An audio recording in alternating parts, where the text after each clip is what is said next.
welcome to Do the Right Thing, your weekly writing prompt podcast. I'm Alexandra.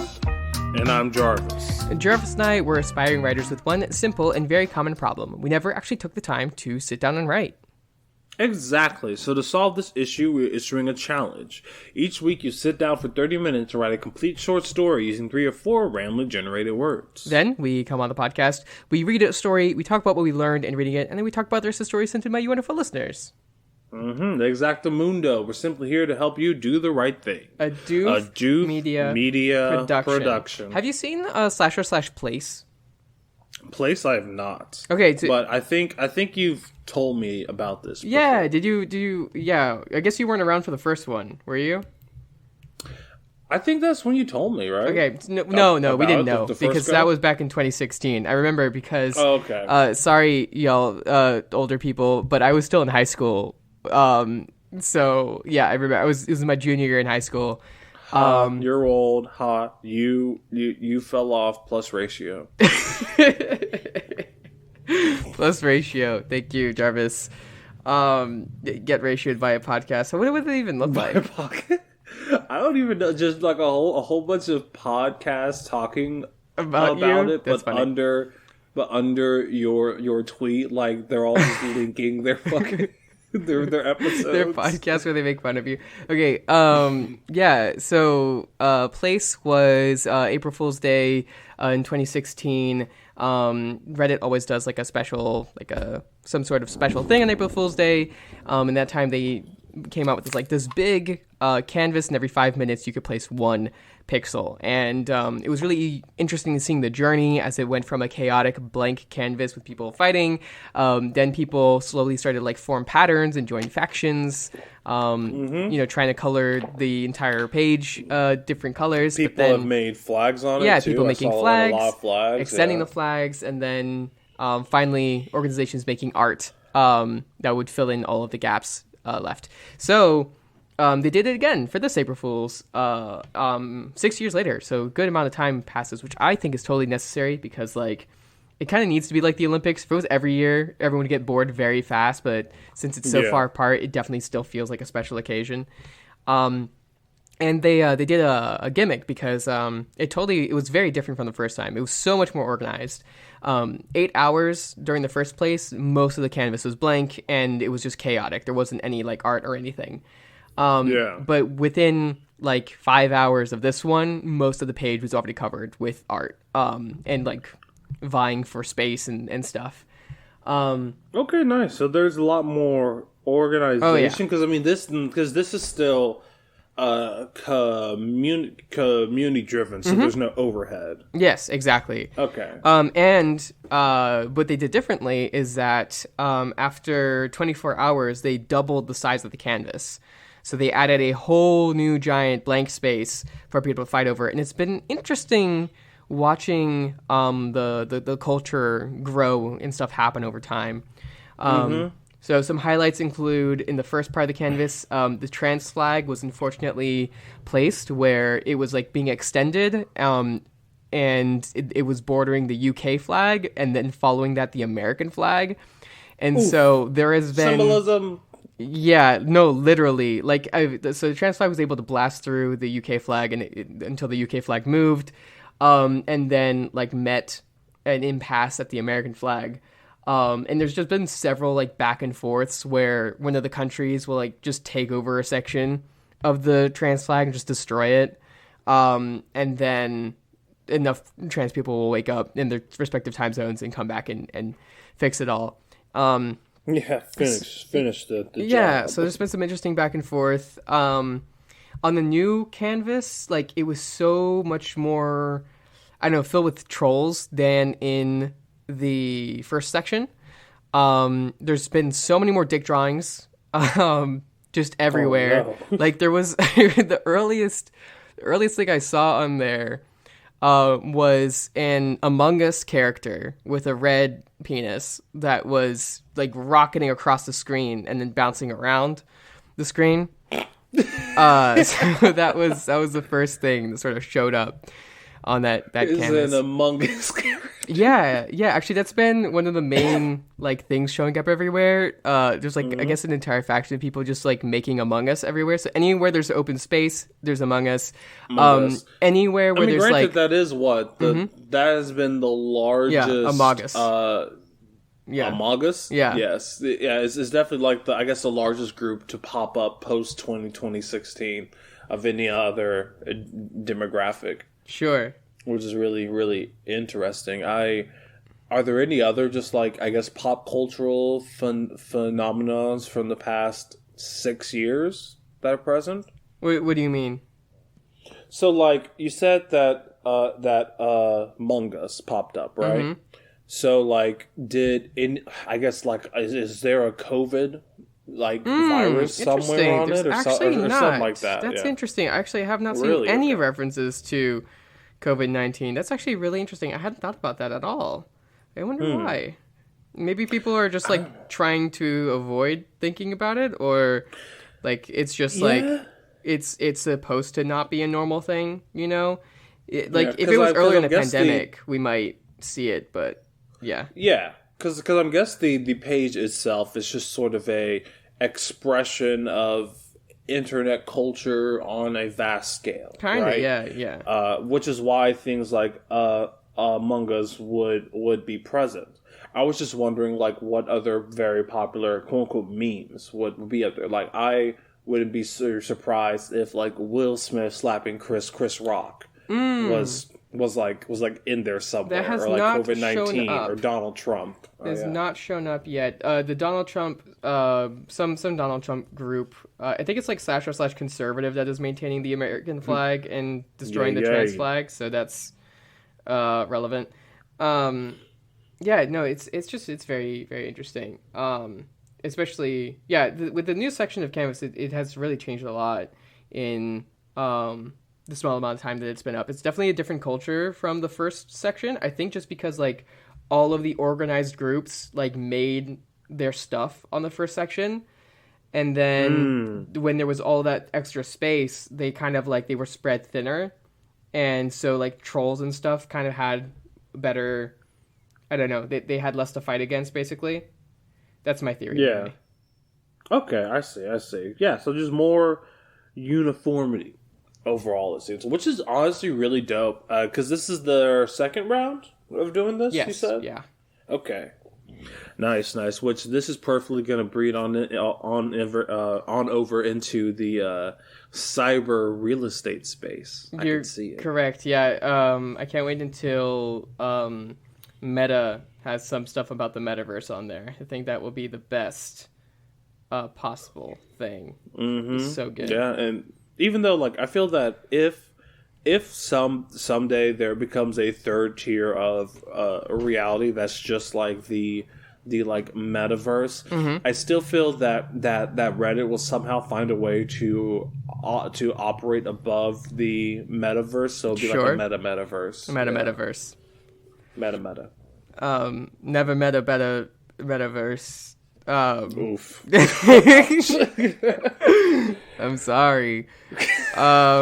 Anyway, so that's been my update. I don't know. I thought it was really cool. If you haven't checked it out, you should. I think it's really pretty. There was a obviously //Bear Humans made a tribute to Worm on there, just like they did the first time. So we're forever shrined as a piece of internet history, which I think is quite nice. I'm waiting to see if they double the canvas again. Let me real quick check, because I haven't in a while. Doesn't look like they have. I really thought that they would. Double this, double that. Yes. So they put Among Us everywhere where there's like a complicated pattern, because they just like sometimes it's hard to see that it's an Among Us. But then if you zoom in, it's nothing but Among Us. Like there's a Star Wars poster, and it's just made of Among Us. See, but that's really fun. It looks good. Yeah, I'm kind of disappointed that they mostly fixed it. But yes. Yeah, it's a very, very pretty thing. I'm scrolling around it right now. I see. Well, you know what? Speaking of imposters, I know that both me and you boasts about being the best writers to ever come out since Langston Hughes. Yes. You know? Yeah. But every day. We don't really write that often. Mm-hmm. You know? And I think that's why we did found this podcast, Do the Right Thing. Uh-huh. We have gotten a nice community and audience to write in some fantastic stories to us. Mm-hmm. Especially on this week, the last week of our March prompt of tradition. Mm-hmm. Yeah, do we know who we are reading today? Because I don't think we do. I don't think we did pick one, but let me just look at the Reddit. Oh, yeah, I was thinking CaptainRhino, because we haven't read CaptainRhino in a while. I was thinking that too. Yes. Yeah. So, yeah. So, the story we will be talking about today is by CaptainRhino. Well, we will be reading and talking about it. It's by CaptainRhino with Playing Regicide. Mm-hmm.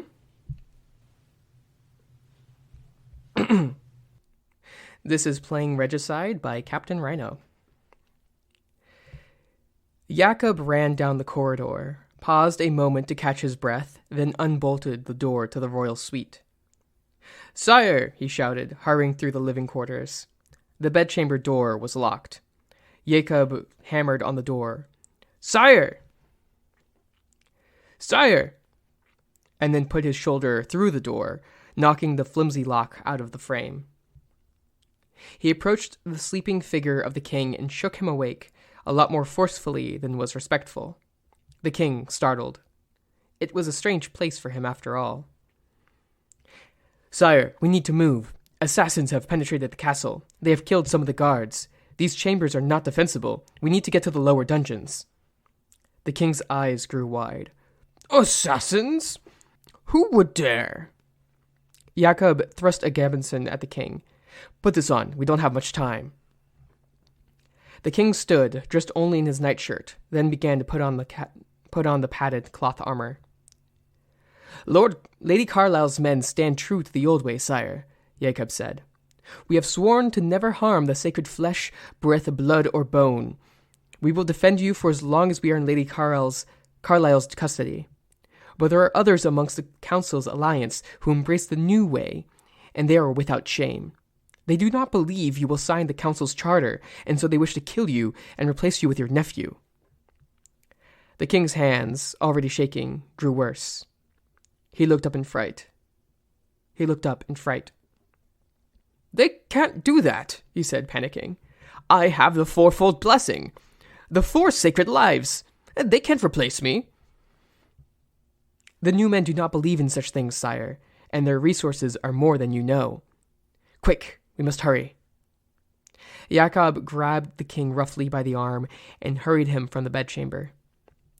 The king spluttered at the breach of protocol,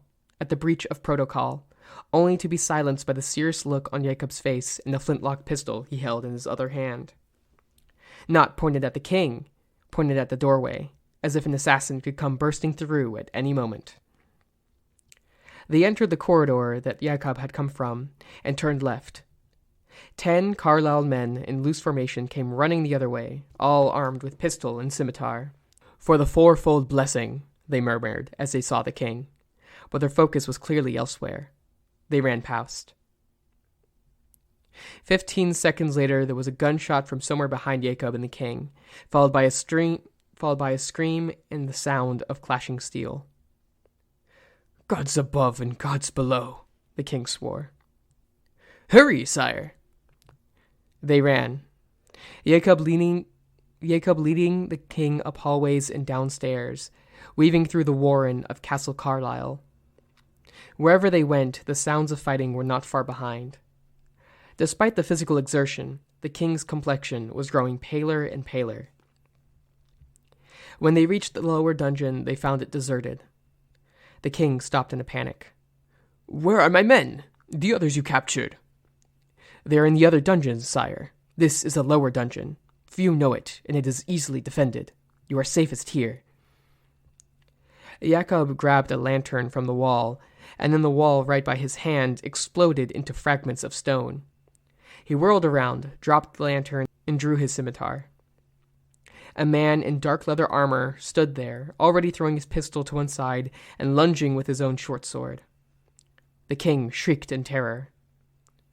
Jakob felt the short sword deflect off his mail shirt. The stab had left the would-be assassin overextended, so Jakob punched him in the side of the head with his left hand, then stabbed the man in the chest. Blood exploded everywhere. The man fell to the ground with a muffled gurgle. "Quick, sire, there will be more." Jakob grabbed the lantern and the king and rushed into the lower dungeon. It was small, a narrow corridor lined on each side with 5 heavy doors. Jakob pushed the king into one cell. "I'm going to lock you in. Be silent. It will be pitch black inside once I shut the door." Jakob drew his pistol and handed it to the king. "Do you know how to use this?" The king could barely nod. "Don't trust anyone who comes to the door except for me. The password is Green Deer. If someone doesn't say that, then be silent. Hopefully they won't realize you're in there. If they do, then, well, try to kill as many as you can." Jakob shut the door and bolted it. As Jakob sauntered off back down the corridor, he saw that Antonov was sitting up, pulling the bloody pig's bladder out from under his armor. "Didn't hurt you, did I?" "You absolutely did. You should take up boxing, Carlisle, man. You've got a great left hook." Jakob smiled bashfully, despite himself. My father trained me. It's a Carlisle tradition." Antonov smiled back. "You know, you might just convince me that the old way is better." "I say so. What does the new way get you? A royal corpse. But if you use your head a bit, the old way has some real opportunities." "They really should have added the sacred mind to the flesh, breath, blood, and bone. It's an obvious weak spot, completely unprotected." The old man and the new man sat in the lower dungeon talking for the next 3 hours, occasionally stopping to fire off their pistols or fight a few loud mock duels. The king was almost catatonic when Jacob finally gave him the all-clear. The council's charter was signed by sunset that day.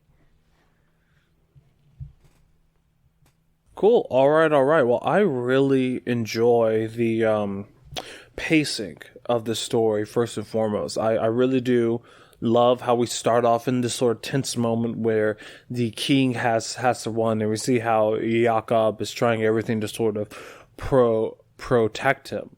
And I also really do enjoy a lot of these naming conventions. They sort of have their own sensibility to them that sort of is hinting at maybe a wider language that I would love to see more from.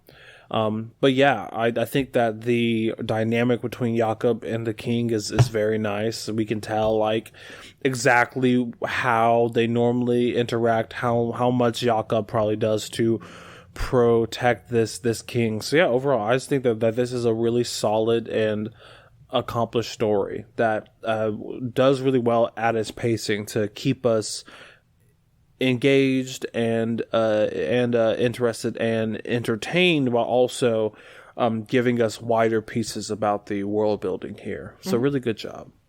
Yeah, I really like the slow reveal of the twist the most. That's probably my favorite thing as we go down there, and there's just a couple very, very small clues.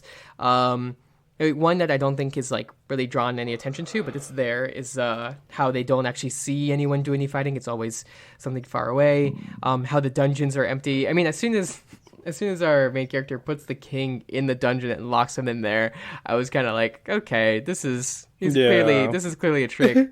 But then he hands him the pistol, and I was like, oh, so maybe they are really mean it. But yeah, I like this sort of reveal that it's even beyond just like a little trick to put him in a cell. It's actually a whole entire ruse just to convince the king that he is threatened without actually having anyone to like die or anything, and perhaps making him still like pliable and whatnot.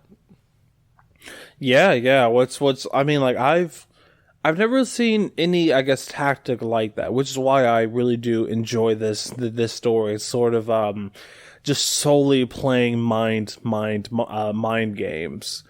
And it does, like, especially as you get towards the end, repaint your initial assumptions of Jakob, and how that you can sense a great power struggle around the corner, but this is solely just setting up the pieces and the pawns of what's to come, while also keeping us fairly engaged and questioning throughout this one story. So yeah, really dope. Yeah, if we're talking within the context of the story, the whole little like loophole of because when you pay attention, it does seem that like, oh, the Carlyles like actually are truly like they keep their oath of working to protect the king's breath, blood, bone, and what was the last one? Flesh. It was breath, blood, but yeah. And I really like that. I like the little alliteration for 3 of those. But the mind is not one of them, and so that means that they are allowed to trick the king. I don't know. It's just a little touch that just implies a little bit more about the world and stuff. I actually wouldn't have minded a little bit more attention drawn to that, just because it's, I don't know, just like a neat little thing. But maybe that's just because I like things to be dumbed down so fucking much. But yeah. I mean, I feel that most things within this weren't like too complex, I guess. What do you mean by dumb down? Oh, sometimes I don't know. I just have like an urge for things to like be spelled the hell out. I think just because I don't trust most readers, and so I just kind of assume that no one is going to get it, even though they totally would, because it is obvious. Or maybe it's just because when it is more obvious and like more attention drawn to it, that means that like, I don't know, more can be done with like directly addressing it. This isn't like, I don't know. It's just some feelings I have, and I'm not entirely sure how seriously to take them. I get it. Yeah. I mean, that sort of breeds into this entire concept of audience, which I know I've been really thinking about recently, especially over these last weeks and writing so many essays and papers and such. And there's a lot of different conflicting theories on it, really. Like, I know the vast majority of people would say that your audience is much smarter than you give them credit for. But at the same time, we do have to think of when they were writing it versus now, when we are writing now. And like every study shows, we have less of a attention span. Less people are able to actually read into subtext, which is crazy.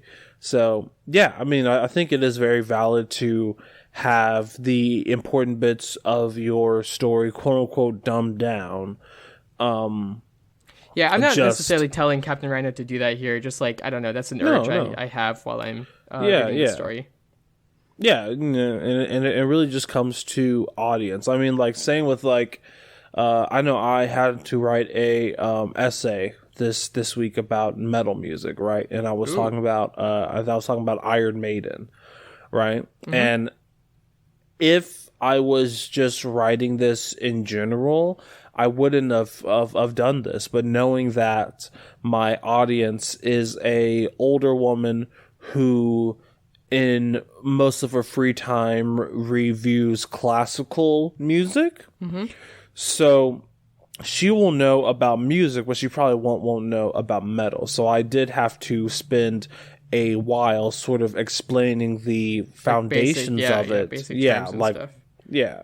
So that when I do get to my main arguments about like metal overall and like placement of bands and, you know, yada yada yada, that I wouldn't lose her before I even started. So yeah, just really knowing that audience, I think, is almost as important as knowing the reason as to why you were writing the piece in the first place. Right. Yeah. So to focus on some other bits, I do very much like the sort of actions that are going on here, and the dialogue between these characters. There was another thing I wanted to mention. I don't remember what it was, but I don't know. Do you have anything you want to mention? Not really. I mean, overall, I just know it's a really great read. The twist got me. I was there for the turns. And yeah, I just really enjoy the style that this story is in. There's just really great diction work at work here. Yeah. Yeah. I found the thing that it was, which is just a very small thing that I wanted to mention. When Jakob stabs his friend and blood goes everywhere. Yeah, there's the phrase "blood exploded everywhere." I felt like it was a little bit too informal, and I wanted like a little bit more specificity. I do. I think that would be. It's great that it's there, because of course that's set up for it actually just being a bloody pig's bladder. But something like blood Great line. Exploded, and then something more specific, or just the word. I think everywhere is a little vague, and it feels more like it's by like a younger narrator or something. You know what I mean? I see that, and yeah, maybe it's just the words exploded everywhere together, because exploded is already a fairly vague term, quote quote. Like, it is the act of something exploding, but things can explode in a vast amount of ways. So it's two non-specific terms next to each other. Maybe that's why you're having a problem with this. It could be. It could be. Yeah. I think just if there was like a specific, like, blood exploded onto the walls and floor, blood exploded out the front of his chest. Blood bursted along the cobblestone walls, making yada yada yada yada. Yeah. I did like, actually, now that I think about it, the word exploded, because it was definitely unusual. I read explode and I was like, that's kind of, blood doesn't just explode everywhere, but that's in retrospect that definitely is intentional, of just like, yeah, because he's not actually bleeding, right? Yeah, just psh. But no, this is a really, really great story, CaptainRhino, and we're excited to not only see you writing, but that you decided to write in this week. Yeah, thanks for coming back. Yeah. But all right, it's high time to roll into our listener submitted story section. So we would like to say, we would like to say thank you to everyone who did leave a story. So thank you very much to Ace of Sword, Just Stand 8460, CaptainRhino, and Walker by Faith. And the story we will be talking about first is by Ace of Sword with Spite Take, Part 4. Yeah, so this is that final part of the series with the terrible tooth supervillain stuff. Yeah. Mouthful of teeth? Yes. Teeth full of mouths? Yes. So here's a wonderful, I don't know, little conclusion where we wrap up. We go back to the beginning, which is that it was a couple on a helicopter doing something that they do every single year, and we slowly sort of realize what is going on. They are approaching a mansion where someone there has been retired. And they see the guy. He's got like a gun out. They prepare to like attack. The guy with the teeth, we get some like wonderful little world building where he's shooting out dragon's teeth, which like in the Iliad, or maybe it's the Odyssey, I don't remember which, they sprout into fully formed like undead soldiers. It's very fun. Yeah, so they just basically attach it. They drop some giant's teeth through his house and just totally fuck it up. And then finally they say, "See you next year, Golden Fist." Saying it, William B. Richard, aka Golden Fist, ex-CEO of Caring Heart Insurances, ex-vigilante. I like the last line that we sign off with, which is, "I'll kill you next time, luxury bones," which is just what a fun villain name. I like it. Yeah, and I love how like so many of the villain names are like intentionally goofy. Yeah. I just love luxury bones. It's like a great little, it was just like, oh yeah, you think bones are, teeth are luxury bones, that they don't deserve to be covered by insurance? Well, now that's my fucking villain name, and I'm going to destroy your house luxury every bones. Year. Yeah. Yeah, so I mean, like, this series overall was a really, really fun one. It didn't really shy away from not only being fun, light lighthearted and goofy, but we also got these really sort of like uncanny valley moments that at least when it comes to all of the Teeth stuff, I know you're not too keen on Teeth stuff when it comes to horror. This didn't touch my uncomfortableness with it. It's fine. No, it didn't, but it did like paint these really nice pictures for me when it came to the description. And I really do enjoy throughout this series where a lot of the focus and time was taken.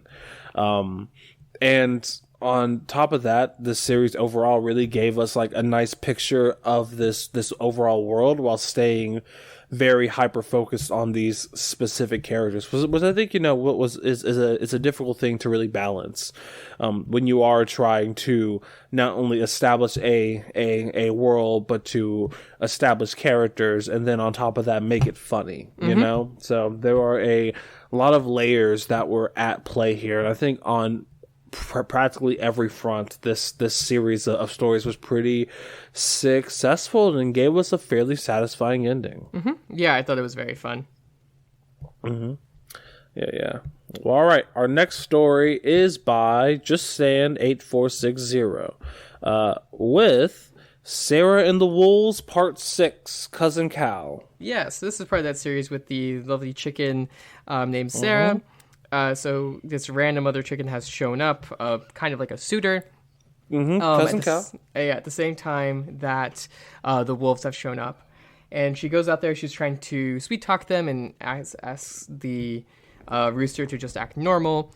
And she's just trying to keep things low-key and to not have things explode. But Cal, the rooster, picks a fight, not realizing that it would be his certain doom.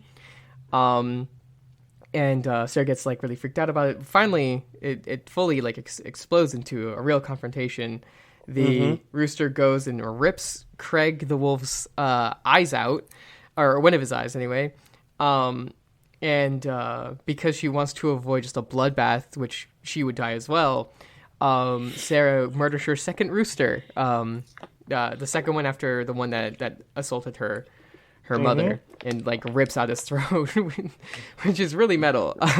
Yeah, pretty baller, not gonna lie. And it ends with Craig, the wolf, saying, "I was actually preparing to end this arrangement and to leave you alone, essentially." But yeah, I didn't want this to happen, and he says that I yield, and then he runs away with his pack. Basically saying that he'll leave her alone, and that he didn't want this to happen. Yeah, so this story quickly got complicated, but now we're at a resolution ? But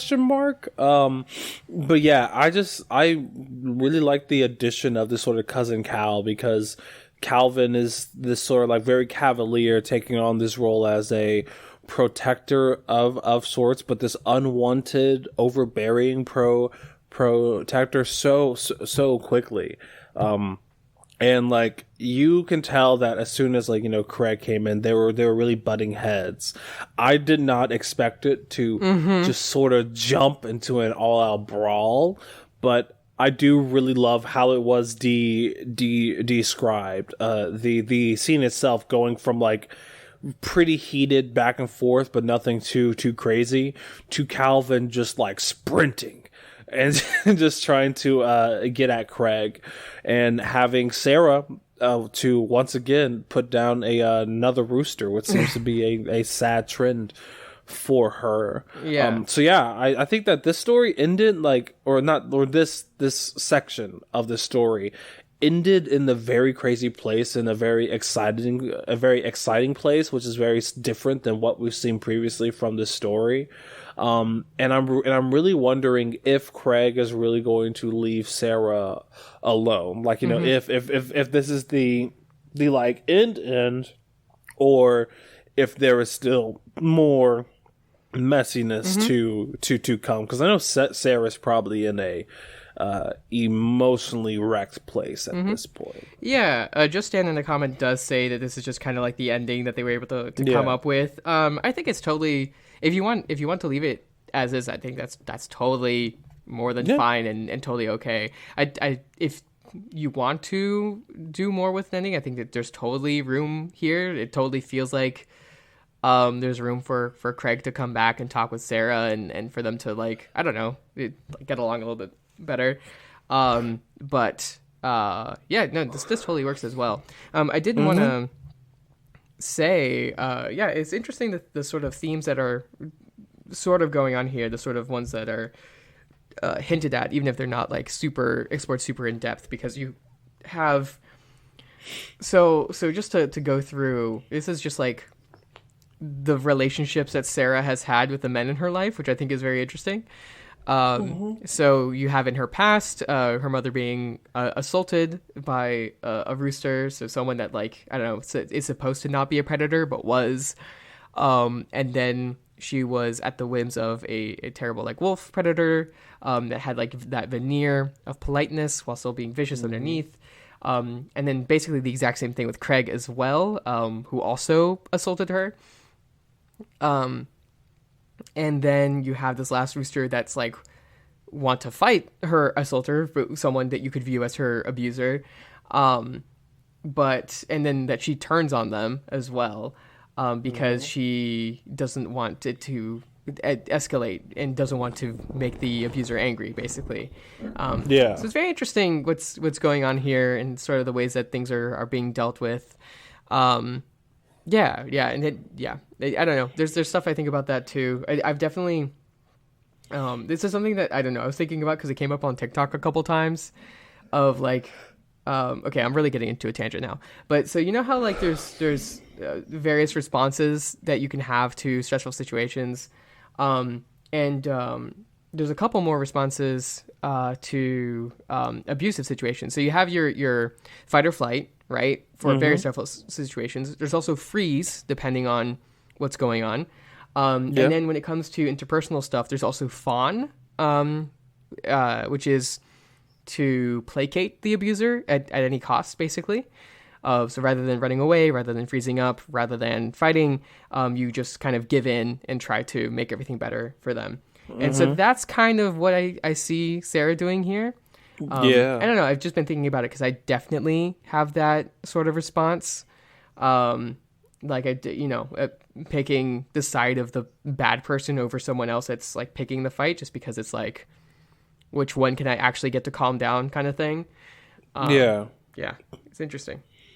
No, yeah, and that's a really good reading of this story, and I really do enjoy sort of how those themes are explored, especially when we got a chance to sort of jump back into the history of Sarah, and it really gave us additional context that sort of colored, especially these later entries, in a different light that makes us sort of, I guess, fear for Sarah even more, but in a very different way, in less of a predator prey sort of a situation, and bringing it back to that sort of like threat of interpersonal relationships and the ones that she has fostered. I mean, this story is very accomplished within that like aspect, and I think that, you know, for this to be the end, I think it's a really solid ending, and it shows us again, because correct me if I'm wrong, but this series started last month when the theme was still unrequited love, that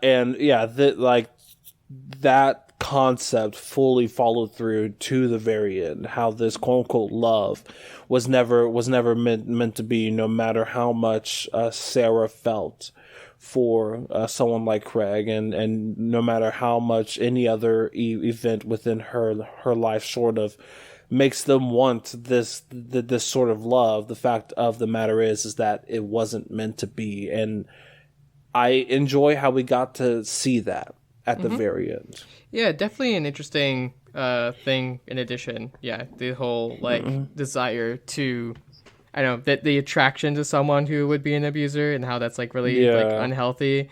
But also, like, sometimes it's still valid even if it is unhealthy. I don't know. It's interesting, it's complicated. And it's just an interesting concept to explore with chicken people and wolf people. Definitely. But all right, thank you very much to JustStan8460 for submitting your story. And the final story for this week is by Walker by Faith with Mad Morgan. Yeah, I want to say thanks to Walker by Faith for writing so consistently for so long. We really do appreciate that, and we notice it, and just wanted to mention that. But this story is with that guy who was going to steal from the place, from this like rich woman, but got noticed, and then her friend confronted him, but like wants to join him on the heist. And so here we are on the heist, and we're sort of in our main character's head as he sort of just like reflects on how he feels crazy because he's just like kind of doing the same thing over and over again. He keeps sort of like running out of money and then doing a heist again. But now he's chosen to go on this heist with like this crazy woman is how he is viewing her. And then so he goes and steals things, and she's being like sarcastic and like not taking it very seriously. And then finally she calls for him after he's like done stealing essentially. And he finds her, and she's like clearly like she says in a sultry voice, "Is there time to play?" As in like, let's have sex in the people's house that we are stealing from. Yeah. And he's so freaked out by this that he basically just like runs away. Which, yeah, is quite valid. But yeah, no, I really do enjoy this sort of twist or this turn of the story, because I know in the previous entry we were both talking about how this can only spell disaster based off of how the main character is sort of describing this woman, and we sort of come to find out that like as they were stealing stuff, she was stealing stuff too, but it was definitely mostly him doing stuff as she was just there. But her presence did add this like another layer of worry, and yeah, because she's obviously not completely right. But no, I think that this is a really great continuation of the previous parts, definitely. And it had a nice bit, like a few bits of comedy dispersed throughout, but it's almost like that sort of like black comedy to where like it's only funny because we are definitely stealing stuff from people, but you definitely want to fuck right now, right? So yeah, I just really liked all of those sort of like elements at play here. I really love the cadence and the story overall. So really good job, Walker by Faith. Yeah, I definitely found it interesting. I didn't expect him to say no, actually, because that seems like a de-escalation of problems. It seems like a good decision, and I didn't expect that. Yeah, so I thought that was interesting. Yeah, I definitely want to know what's going on. It definitely feels like I felt like, you know, that Morgan is trying to like murder him or something. That's what it feels like. It feels like she's going to like it's a eat trap. His face or something, or like rip out his throat like mid coitus. So that's my current theory about where things are going. I don't know. How do you feel about that? Yeah. I mean, I think that's not far off. I would say I don't know about eating face, but definitely murder seems a possibility. She has brought it up a lot. Yeah, she definitely has a bit too much to not worry about. But yeah, I definitely think that we're on the route of his life might be in danger, that she might end up just like murdering him. Yeah, I really thought another thing as we showed up at the house was going to be that like actually the family is still here and she's like tied them all up or something. Ooh, yeah. Or like he would like walk in and she had already murdered like the whole family or something. Yeah. Or like has her friend like there. I don't know. It would be freaky. Would be freaky to do. Pretty freaky deaky. Not gonna lie. But yeah, so yeah, thank you very much to Walker by Faith, and I think it's high time to say thank you to everyone who left comments. Leaving comments not only under your own story but under someone else's can condense all of your own thoughts on your story so that others can see it and comment on it as well, but you're providing someone else with great feedback that can only improve them and you as writers. So, thank you very much to Ace of Sword, Justin A460, Walker by Faith, and CaptainRhino. Thank you so much for leaving comments. Definitely. If you want to be like all these wonderful writers and submit your story to Do the Right Thing, you can do that by going to Reddit at /r/Do the Right Thing. All you have to do is sit down for 30 minutes and write a complete short story using 3 or 4 randomly generated words. That's right. If you want to see the words as soon as they come out, the best place to do that would be to follow us on Twitter at RightThingCast on Twitter. If you hit that notification bell, you'll get a notification as soon as the words come out.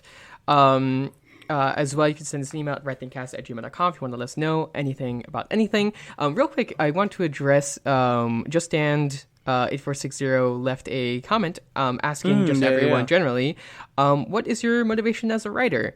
So Walker by Faith says that he loves feedback, and when he discovers a story and shares it, that other people pull things from it that he didn't even see when he was writing it, and that it really just feels good to have people read his work and stuff. Just answering their own question says that I'm aiming to entertain people first, whatever that means to the reader, and that they consider a piece to be good by one basic criteria: people want to read it. I think that's a very good criteria. Yeah, definitely. So Jarvis, what is your motivation as a writer? Why do you write? My motivation as a writer is probably twofold. I think first and foremost, I really do love the process. Because the process is always about just like bettering your own work. So I love coming up with outlines. I love drafting, and I love looking at a draft, seeing how awful the whole thing is, and then like spending hours just sort of going through it with a fine tooth comb to make it better. I don't know. For me, there's something almost therapeutic about that. And on the other side, it's also just the expression part of it. Like, I know that I can say numerous things and talk about numerous topics and really focus on themes and motifs that I know that I couldn't do so much in normal life when it comes to talking personally or just to any other form of media. You just get so much depth of discussion, depth of concept, depth of story through writing, which is probably why I'm so drawn to this medium of expression. Yeah, there's what a lot about of you sense. though? Yeah, kind of the same thing with slightly different flavors. So on one hand, I just really like editing. It just feels right to make something just sound right. So on the technical aspect, that's definitely something that I really like to do. So that relates to your thing about continual self-improvement. But also, I think when I write my own things, it's just like I feel like I have something that I want to share.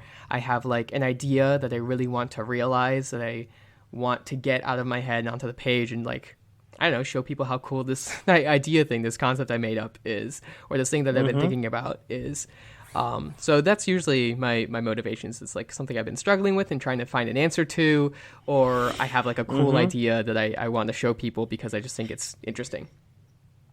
Yeah, definitely. Yeah. And yeah, I see that through and through, that want to honestly just get things out and like on to the page, because I know it's so easy just to have like the craziest, most diabolical concept just stuck in your head, but once you sort of put that on page, it turns into something totally new. It's less of a concept and more of a actualization of another reality in a sense. Sure, which is dope. Yeah. But okay, I think that is all we have for y'all. If you want to support Doof Media and all the things that we do here, you can do that by going to patreon.com/Doof Media and donating at whatever dollar amount that you feel is right for you. You can also share the podcast if you know any writer friends and they need something to inspire them. Consider showing them this podcast. I think it's quite effective to get people to write. There's been so many great stories submitted to this podcast. I'm always like in awe when I think about how we've been doing this for 3 years and consistently have gotten stories every single week. So that's a lot of stories. That's like 1,000 stories at this point. I don't know how many, but it's a lot.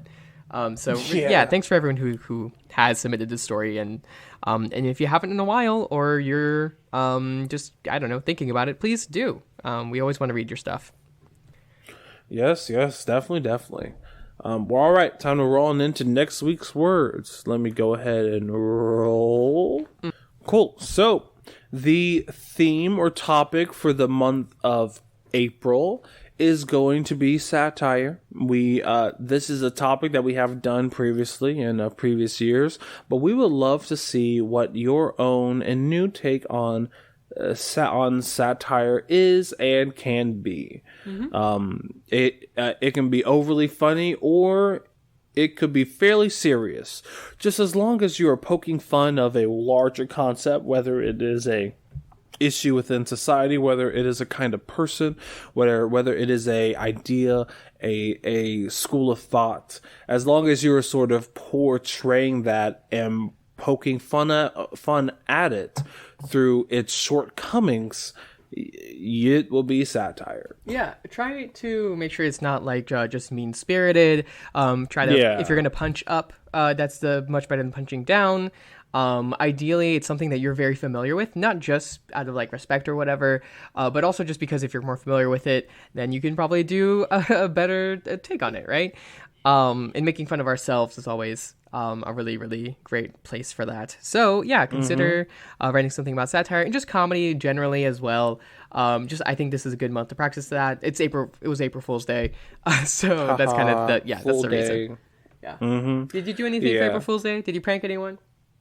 No, I actually didn't, which was surprising. Wait, are you? Yeah, I don't know. I was just tired. I used to be a much bigger prankster, but it's kind of hard to like set up a whole prank when you're also thinking, "Wow, I have 17 things to do in the next 12 hours." Right, you know? Right. But yeah, but the words you will be using to make your story are okay. Yearn, no, depressed and harass. Say again. Yearn, Yearn, no, No, depressed, Depressed, and harassed, Harass. Okay. Yeah, you didn't have to spell all of them. I just needed to hear them again, but thank you. Well, yeah, this is for everyone. Right. So everyone can spell it at home. So to yearn is to really, really, really want something, to sort of feel like an emptiness inside. I've kind of been having like a long distance relationship for a bit, so I'm definitely very, very familiar with this. It's a very, very sapphic thing to just constantly be yearning for someone. Y'all, I watch Portrait of a Lady on Fire if you want a good picture of yearning. That's a good one. God, because I keep seeing it like on the streaming services. It's just really gay, and that means that there's just so much just like reaching for someone that you can't have. That's just oh man, that it got me. It's good. It got you? Wow. Okay. Oh yeah. High praise. No, for sure. So yeah, definitely. It's a strong feeling, yearning. And you can yearn for non-romantic things, of course, as well. You can yearn to be free. You can yearn for food. That's true, yeah.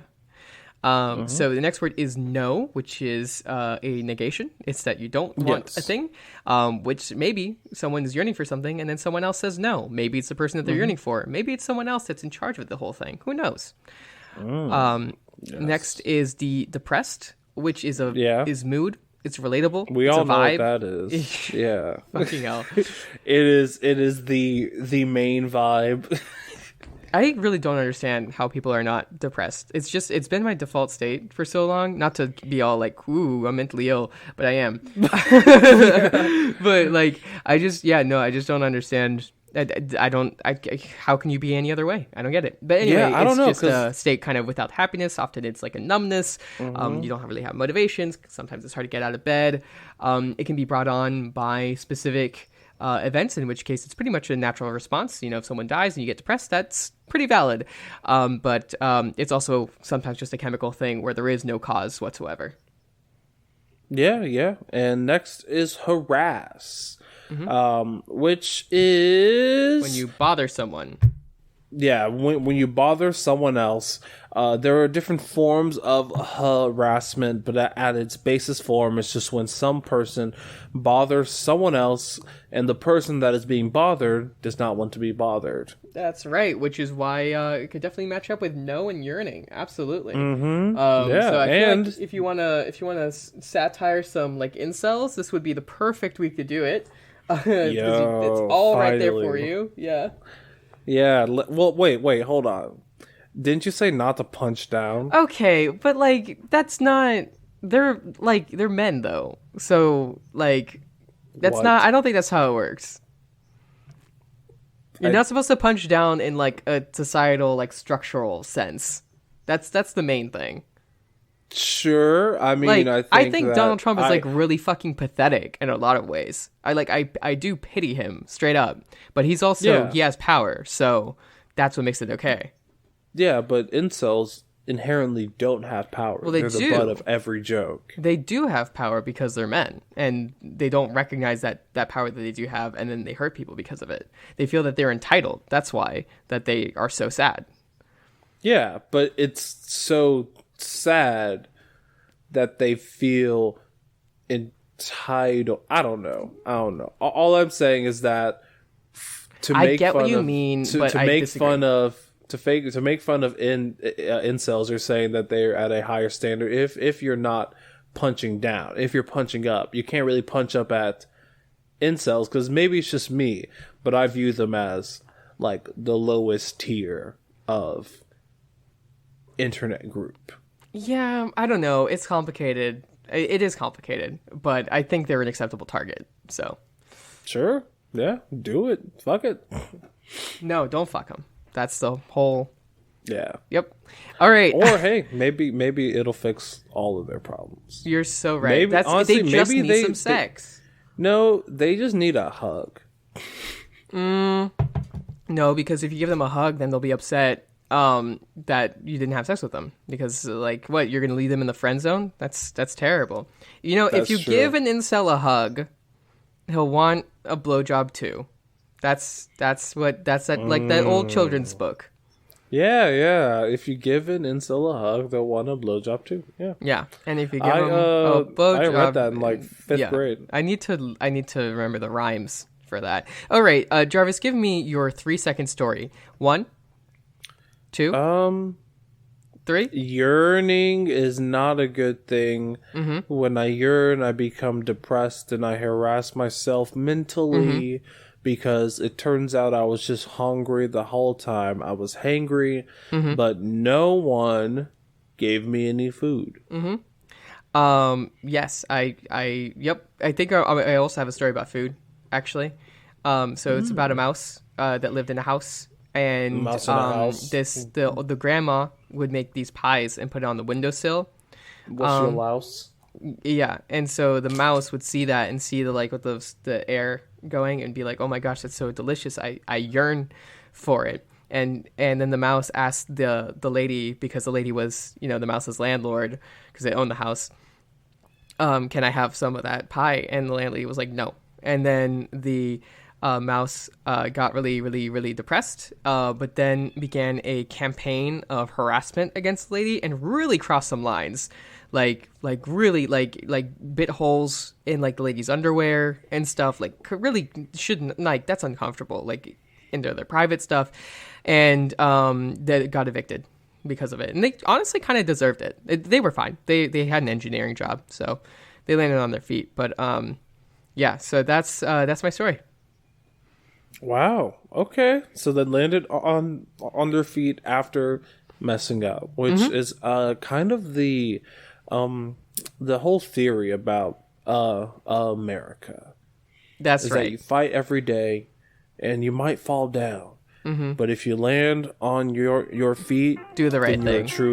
Then you're a true patriot. Actually, do the right thing. We should put the national anthem. You know, what if we had our outro be the national anthem? Sure. Wait, isn't that like?